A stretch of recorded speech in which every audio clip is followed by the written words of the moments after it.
Hello friends, welcome on my channel study classes. आप सभी का मेरे चैनल पर स्वागत है। और आज हम लोग हिंदी पेडागोजी के कुछ 10 क्वेश्चंस को डिस्कस करेंगे जो आपके सीटेड एग्ज़ाम के लिए काफ़ी इम्पॉर्टेंट हैं।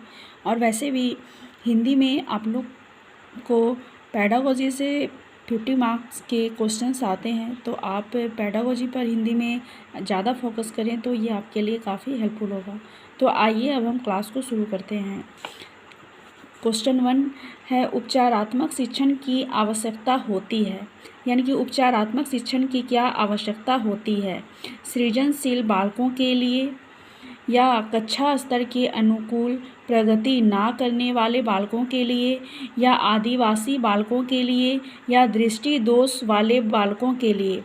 तो उपचारात्मक शिक्षण की जो आवश्यकता होती है वह कक्षा स्तर के अनुकूल प्रगति ना करने वाले बालकों के लिए होती है, क्योंकि जो बालक अगर अपने कक्षा के अनुकूल अगर वो प्रगति नहीं कर पा रहे हैं तो ऐसे बालकों को उपचारात्मक शिक्षण की आवश्यकता होती है।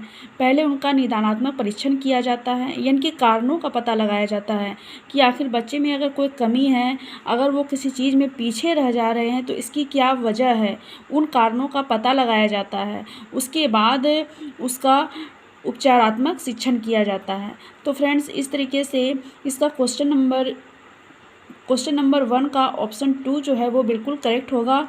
और सृजनशील बालकों के लिए, अगर बच्चे पहले से सृजनशील हैं तो उनको कोई भी उपचारात्मक शिक्षण की आवश्यकता होगी ही नहीं।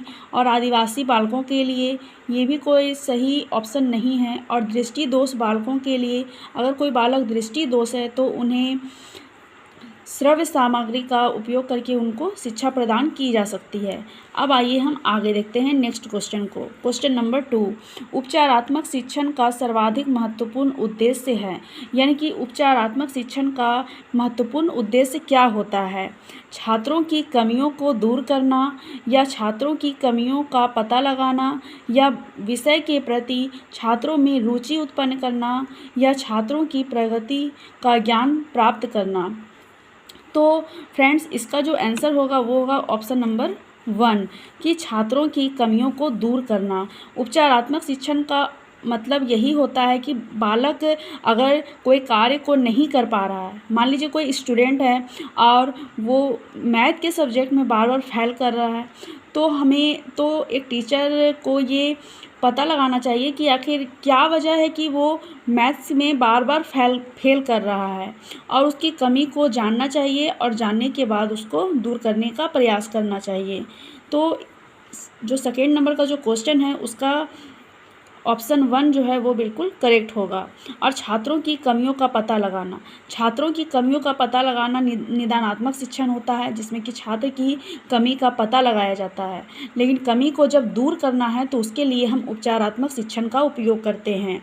और विषय के प्रति छात्रों में रुचि उत्पन्न करना, उपचारात्मक शिक्षण में विषय के प्रति रुचि उत्पन्न करना ये नहीं होगा। और छात्रों की प्रगति का ज्ञान प्राप्त करना, तो ये सभी उपचारात्मक शिक्षण के उद्देश्य नहीं होते हैं। उपचारात्मक शिक्षण का उद्देश्य यही होता है कि छात्रों की कमियों को दूर करना। अब आइए हम आगे देखते हैं नेक्स्ट क्वेश्चन को। क्वेश्चन नंबर 3, भाषा सीखने में जो त्रुटियां होती हैं, यानी कि भाषा सीखने में जो त्रुटियां होती हैं वह क्या होती हैं? उन्हें कठोरता से लेना चाहिए, यानी कि बच्चे जो त्रुटि कर रहे हैं उनको कठोरता से लेना चाहिए एक टीचर को, या उन्हें जल्दी से दूर किया जाना चाहिए, या वे बच्चों की त्रुटियों की ओर संकेत करती हैं कि बच्चे किस प्रकार से त्रुटि कर रहे हैं, या वे सीखने की प्रक्रिया का स्वाभाविक हिस्सा होती है जो समय के साथ दूर होने लगती है?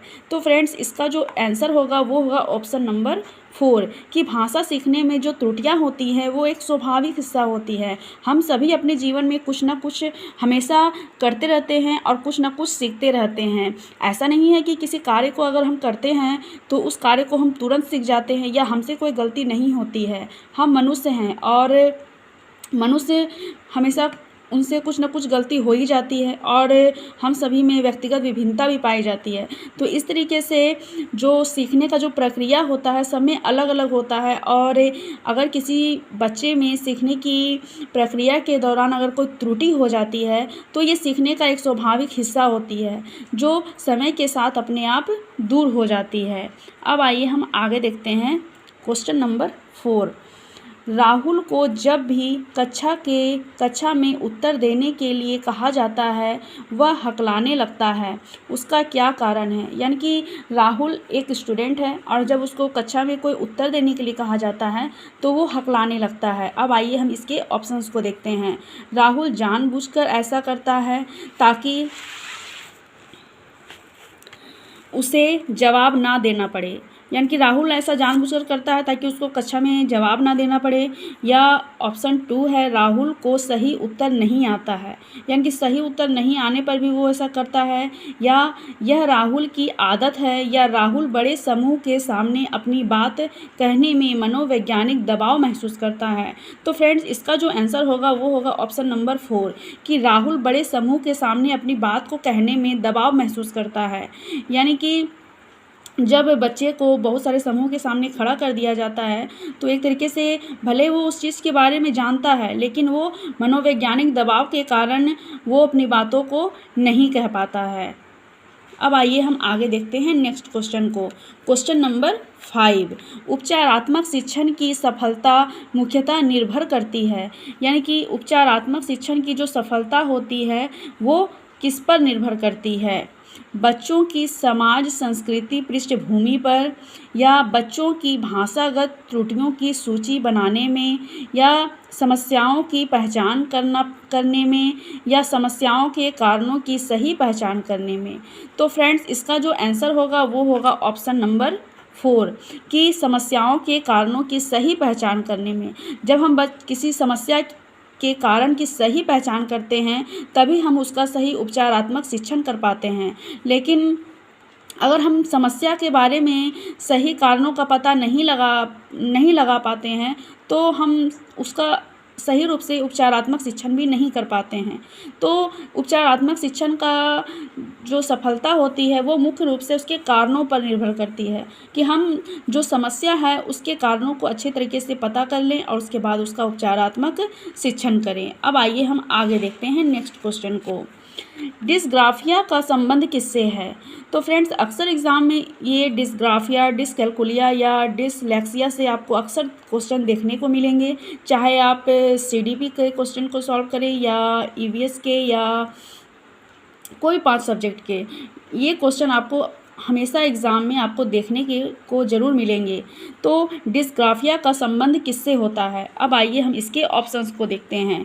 पठन अक्षमता से, लेखन अक्षमता से, गणना संबंधी अक्षमता से, या बोलने संबंधी अक्षमता से। तो डिस्ग्राफिया यानी कि ग्राफिया का मतलब ही होता है लिखना, और लिखने में अगर अक्षमता है तो उसे हम कहते हैं डिस्ग्राफिया, यानी कि लेखन अक्षमता। जब बच्चे में लेखन क्षमता होती है तो उसे हम डिस्ग्राफिया कहते हैं, और जब बच्चे में पठन अक्षमता होती है तो उसे हम डिसलेक्सिया कहते हैं, और जब बच्चा गणना संबंधी त्रुटियां करता है या उसमें अक्षमता पाई जाती है तो उसे हम डिसकैल्कुलिया कहते हैं, या बच्चे में बोलने संबंधी जब अक्षमता पाई जाती है तो उसे हम अफेजिया कहते हैं। तो फ्रेंड्स ये 4 जो ऑप्शन हैं ये काफ़ी इंपॉर्टेंट हैं क्योंकि अक्सर एग्ज़ाम में इससे क्वेश्चन आते हैं, तो इसे आप अच्छे से ध्यान रखें। अब आइए हम आगे देखते हैं नेक्स्ट क्वेश्चन को। Question number 7। अमित पढ़ते समय कठिनाई का अनुभव करता है, वह खाली स्थान से ग्रस्त है। आइए अब हम इसके ऑप्शंस को देखते हैं। डिसकैल्कुलिया, अफेजिया, डिसलेक्सिया या डिस्ग्राफिया। अगर मैंने पिछले क्वेश्चन को जो समझाया है अगर आप उसको बेहतर तरीके से समझ चुके हैं तो इसका आंसर देना कोई बड़ी बात नहीं है। तो अगर पठन संबंधी अगर विकार है किसी बच्चे में या पठन संबंधी अक्षमता है तो उसे हम डिसलेक्सिया कहते हैं। अब आइए हम आगे देखते हैं नेक्स्ट क्वेश्चन को। Question number 8। आपकी कक्षा के कुछ विद्यार्थी सड़क को सरक बोलते हैं, इसका सबसे संभावित कारण क्या है? आइए अब हम इसके ऑप्शंस को देखते हैं। लापरवाही का होना, उनकी मातृभाषा का प्रभाव, उन्हें हिंदी ना आना या सुनने की समस्या। अगर कोई बच्चा सड़क को सड़क कहता है तो ये उसकी मातृभाषा का प्रभाव होता है और जिसके कारण वो सड़क को सड़क कहता है। इसके साथ ही साथ जब बालक अपने स्वर यंत्रों पर नियंत्रण नहीं रख पाता है तो इस वजह से भी उसमें भाषा संबंधी दोष पाए जाते हैं। और भाषा संबंधी जो दोष होते हैं वो विभिन्न प्रकार के होते हैं, जिसमें कि ध्वनि परिवर्तन होते हैं, अस्पष्ट उच्चारण होता है कि बच्चा अपने उच्चारण को स्पष्ट रूप से नहीं कर पाता है, हकलाना, वो अपनी बात को अच्छे से नहीं कर पाता है, हकलाता है, या तुतलाना कि बच्चे में तुतलाहट आती है। तो इस तरीके से जो होता है वो उसकी मातृभाषा के प्रभाव के कारण होता है। अब आइए हम आगे देखते हैं नेक्स्ट क्वेश्चन को, क्वेश्चन नंबर 9। श्यामा केवल उन्हीं प्रश्नों के उत्तर लिखती है जो उसने याद किए होते हैं। इसका कारण क्या हो सकता है? यानी कि श्यामा एक लड़की है जो उन्हीं प्रश्नों के उत्तर लिखती है जो वो याद की हुई होती है। अब आइए हम इसके ऑप्शंस को देखते हैं। उसकी स्मरण शक्ति बहुत तेज़ है, यानी कि उसकी स्मरण शक्ति इतनी तेज़ है कि वो सिर्फ उन्हीं का आंसर लिखती है जो कि वो याद की हुई है। उसकी विचार प्रक्रिया अव्यवस्थित है, या उसमें कल्पनाशीलता जैसे गुण का अभाव है, या उसकी कक्षा में सब ऐसा ही करते हैं। तो फ्रेंड्स, इसका जो आंसर होगा वो होगा ऑप्शन नंबर 3 कि उसमें कल्पनाशीलता जैसे गुण का अभाव है, क्योंकि इसमें श्यामा जो है केवल उन्हीं प्रश्नों का उत्तर लिख रही है जो वो याद की हुई है, यानी कि उसमें कुछ रचनात्मकशीलता नहीं है। वो अपने से यानी कि कुछ नहीं लिख रही है, अपने विचार अपने भाव को वो प्रकट नहीं कर रही है। वो एक किताब में पढ़ ली और उसी के अनुसार उसे छाप दिया, तो इसमें उसकी रचनात्मकशीलता का तो वहाँ पर उपयोग नहीं हो पाया है। तो इसलिए इस क्वेश्चन का जो आंसर होगा वो होगा ऑप्शन नंबर 3 कि उसमें कल्पनाशीलता जैसे गुणों का अभाव पाया जाता है। अब आइए हम आगे देखते हैं नेक्स्ट क्वेश्चन को, क्वेश्चन नंबर 10। मौखिक अभिव्यक्ति के समय होने वाली त्रुटियों पर बार बार टोकने से, यानी कि जब बच्चे मौखिक संबंधी त्रुटियां करते हैं तो बार बार जब उन्हें टोका जाता है तो क्या होता है। अब आइए हम इसके ऑप्शंस को देखते हैं। बच्चे धीरे धीरे खामोश होने लगते हैं, बच्चों के भीतर आत्मविश्वास बढ़ता है, बच्चों की त्रुटियां खत्म हो जाती हैं, या बच्चे अपनी त्रुटियों के कारण को समझ पाते हैं।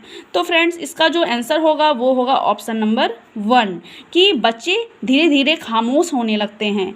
यानी कि बच्चे जब अपने बातों को अगर कह रहे हैं तो अगर वो गलत होती है और तो हम उन्हें टोक देते हैं तो क्या होता है कि बच्चे फिर अगर कोई क्वेश्चन उससे पूछा भी जाए तो उस बात को कहने से हिचकिचाते हैं कि पता नहीं आंसर क्या सही होगा या गलत होगा। तो एक तरीके से उनमें जो आत्मविश्वास होता है वो धीरे धीरे कम होने लगता है, और जिससे कि बच्चे अपनी मौखिक अभिव्यक्ति के समय वो काफ़ी खामोश रहने लगते हैं या वो फिर नहीं बोलना पसंद करने लगते हैं।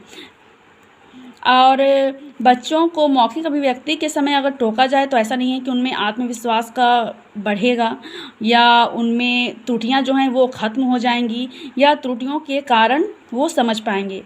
तो फ्रेंड्स, आज हमने कुछ हिंदी पेडागोजी के कुछ 10 क्वेश्चंस को डिस्कस किए हैं जो teaching exam specially for CTET के लिए काफ़ी हेल्पफुल हैं। अगर आप ऐसे ही मेरी वीडियो से जुड़े रहते हैं तो ऐसे ही वीडियो आपको आगे भी देखने को मिलती रहेंगी। और मेरी वीडियो अगर आपको अच्छी लगती है तो मेरे वीडियो को लाइक करें, एंड अगर मेरे चैनल पर आप नए हैं तो मेरे चैनल को सब्सक्राइब करें। और आज के लिए बस इतना ही। Thank you.